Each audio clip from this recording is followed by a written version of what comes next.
Kenapa Allah tidak menciptakan satu agama saja, biar kita nggak bingung dan nggak ada pertengkaran, sehingga kita hidup damai di bumi? Oke, gua jawab dalam sudut pandang Islam. Ingat ya, ini sudut pandang Islam. Jadi, di luar Islam mohon tidak tersinggung karena ini perspektif dalam Islam. Oke, dalam surat Ali Imran ayat 19, sesungguhnya agama di sisi Allah ialah Islam. Islam berarti kepasrahan atau ketundukan secara total kepada Allah Subhanahu wa taala. Allah mengutus para nabi hanya untuk menyebarkan satu agama saja. Semua nabi yang datang mulai dari Adam alaihissalam, Ibrahim, Nuh, Musa, Isa, atau Yesus hingga nabi penutup Muhammad SAW, total nabi yang diutus ke bumi sekitar 124.000 nabi. Dan semua nabi itu menyebarkan satu agama saja. Disebutkan dalam Al-Quran surat Fatir ayat 24, sungguh kami mengutus engkau dengan membawa kebenaran sebagai pembawa berita gembira dan sebagai pemberi peringatan. Dan tidak ada satupun umat melainkan di sana telah datang seorang pemberi peringatan. Allah juga berfirman dalam surat Ra'd ayat 7, dan bagi tiap-tiap kaum ada orang yang memberi petunjuk. Dan semua nabi yang datang mereka tidak mengajarkan apapun kecuali tunduk kepada Tuhan. Dan pesan dasar yang diajarkan semua nabi ini adalah keesaan Tuhan. Bahwa dia tidak beranak, dia tidak punya ibu, dia tidak punya bapak, dia hanya satu, tak ada yang sepertinya. Tapi seiring berjalannya waktu, semua yang diajarkan nabi jadi rusak. Bahwa hampir semua kitab-kitab yang datang sebelum Al-Quran telah berubah. Dan Allah berfirman dalam Al-Quran di beberapa ayat, jika dia menghendaki, dia bisa membuat setiap orang tunduk kepadanya dan membuat semuanya menjadi muslim.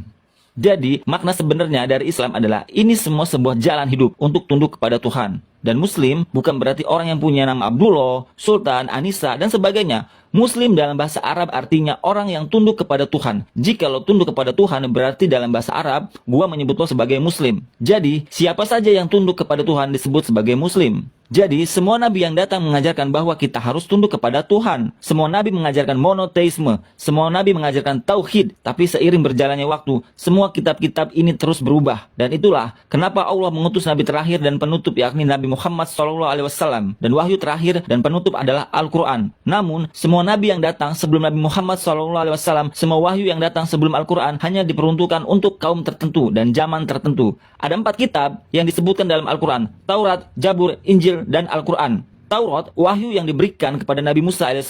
Jabur, wahyu yang diberikan kepada Nabi Daud AS. Injil, wahyu yang diberikan kepada Nabi Isa atau Yesus AS. Dan Al-Quran adalah wahyu terakhir dan penutup yang diberikan oleh Nabi terakhir dan penutup Muhammad SAW. Tapi, Quran juga menyebutkan dalam surat Ra'd ayat 38. Dan sungguh, kami telah mengutus beberapa rasul sebelum engkau Muhammad, dan kami berikan kepada mereka istri-istri dan keturunan. Tidak ada hak bagi seorang rasul mendatangkan sesuatu bukti atau mukjizat melainkan dengan izin Allah. Untuk setiap masa ada kitab tertentu. Ada banyak wahyu yang diturunkan, tapi semua wahyu yang diturunkan sebelum Al-Quran dan semua nabi yang datang sebelum Nabi Muhammad, mereka hanya untuk kaumnya saja dan hanya untuk masa itu saja. Dan itulah kenapa Allah merasa tidak perlu untuk menjaganya. Tapi Al-Quran adalah wahyu terakhir dan penutup, tidak hanya diperuntukkan untuk Muslim atau bangsa Arab saja. Al-Quran diturunkan untuk semua manusia. Dan Nabi Muhammad SAW tidak hanya diutus untuk Muslim saja atau bangsa Arab saja. Nabi Muhammad SAW diutus untuk seluruh umat manusia. Quran surat Hijr ayat 9. Sesungguhnya kamilah yang menurunkan Al-Quran dan pasti kami pula yang memeliharanya. Jadi kesimpulannya, Allah Subhanahu wa taala telah mengutus berbagai nabi untuk menyebarkan satu agama saja, yaitu menundukkan dirimu kepada Tuhan. Dalam bahasa Arabnya, kita menyebutnya Islam. Dalam surat Ali Imran ayat 19, sesungguhnya agama di sisi Allah ialah Islam. Gimana? Udah jelaskan? Jelas, Bro. Thank you ya.